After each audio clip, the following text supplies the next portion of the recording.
Pwede ko bang i-request na baguhin yung design ng property kahit nagbabayad pa lang ako ng equity? Tara, pag-usapan natin yan. Hi, I'm Janice, your property specialist on the Rise and Shine Realty from Hope Team. Minsan kasi kapag nagustuhan ni buyer yung gawa ni developer, meron silang gustong i-adjust sa layout ng property, like ilipat yung partition, or meron silang ayaw ipalagay sa property.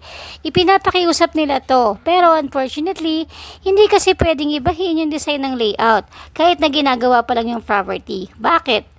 Meron kasi silang sinusundan na layout yung mga developers, which is sinasabit nila yon nung kumukuha pa lang sila ng permits, lalong-lalo na kung dadaan sa housing loan yung property na kukuhanin mo. Kung ano kasi yung binigay na design ni developer, dapat ganun din makikita na actual, as plan talaga dapat.